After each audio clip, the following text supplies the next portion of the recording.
excited to try this all kurtis all the way from Nepal. Let's try them all. Oh my god, this is so pretty. I love the color. यो कुर्तीहरू चाहिँ submarine prince कलेक्सनबाट लिएको हो। यो चाहिँ त्यहाँ माइजू र मम्मीले चाहिँ मलाई त्यसको गिफ्ट ल्याऊ भन्नुभएको थियो। सो मैले चाहिँ दसैँ तिहारमा हुन्छ भनेर अहिले लिएको। ओभरअल सबै राम्रो छ। यो चाहिँ प्योर जर्जेटमा पछाडि बान्नेवाला छ नि त, साइज पनि एडजस्ट गर्न मिलेछ।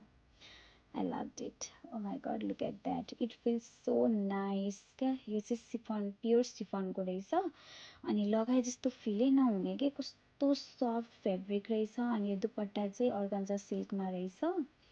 सो मलाई चाहिँ एकदमै मन पर्यो। यो पनि पछाडि डोरीवाला छ, डोरी बान्नेवाला छ नि त। अनि आफ्नो साइज अब मेरो चाहिँ 35, खासमा 35 हुने रहेछ, 36 लिएँ तर आई लभड इट।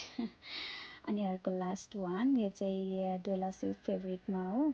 यो पनि एकदमै राम्रो लाग्यो मलाई चाहिँ। यो चाहिँ दसैँमा लगाउन रेड कलरमा हुन्छ भनेर लिएको हो। यसमा चाहिँ डोरी छैन तर साइज चाहिँ एकदमै पर्फेक्ट छ। So yeah that's all.